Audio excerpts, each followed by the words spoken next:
আসসালামু আলাইকুম রহমতুল্লাহ। আরেকটা লাইভ প্রফিটেবল ট্রেডের ভিডিও নিয়ে চলে আসলাম আপনাদের সামনে। আমি অ্যাকচুয়ালি এখানে দুইটা 1 2 3 4 চারটা সেল পেন্ডিং অর্ডার ওপেন করেছিলাম। আমি এস্টিমেটেড করেছিলাম যে প্রথম সেল পেন্ডিং অর্ডার হবে এটা, কারণ এখানে দেখেন এখান থেকে এই প্রাইস লেভেল থেকে এই যে দেখাচ্ছি আপনাদের, একটু ওয়েট করেন।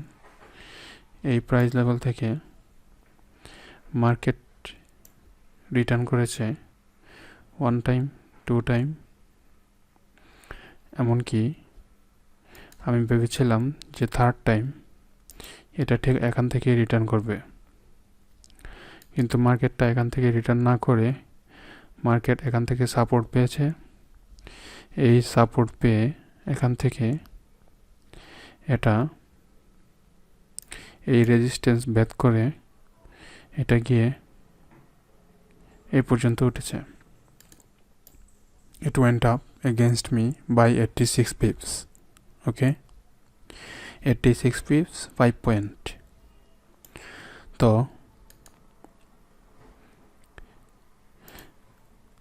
আবার আমার অ্যানালিসিসে এটা ধরা পড়লো যে এটা অ্যাকচুয়ালি যে 86 পিপ পর্যন্ত গিয়েছিল সেটাই ছিল এটা লাস্ট স্ট্রেংথ। মানে আমি বুঝতে পেরেছিলাম যে এটার স্ট্রেংথ অলমোস্ট শেষ। তখন আমি এখানে একটা সেল পেন্ডিং অর্ডার ওপেন করেছিলাম। তো এটা অ্যাকচুয়ালি আমার second sale pending order execute করে এটা স্ট্রেটওয়ে আমাকে দিয়েছে 136 pips by a single day, only by today. ওকে, এখানে কত candle? 19 candle. So 19 candle into 4 hour chart, 76 divided by 24 hour a day, 3 days, 3 দিনে মার্কেটটি 136 ড্রপ খেয়েছে পিপস। সো আপনাদেরকে বোঝানোর জন্য যে প্রাইস অ্যাকশন এস্টিমেশন কতটুকু কারেক্ট হওয়া দরকার, তো এখানে দেখা যাচ্ছে যে আমার সেল পেন্ডিং অর্ডারটা পেনিট্রেট করেছে মাত্র 11 পিপস 4 পয়েন্ট পেনিট্রেট করে এই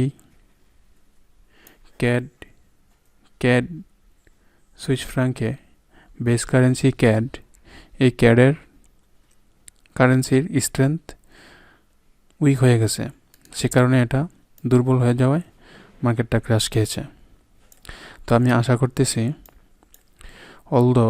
যদিও আমার এটাই হচ্ছে এটার ফার্স্ট টার্গেট, কিন্তু আমি এখনও ওয়েট করতেছি যে মার্কেটটা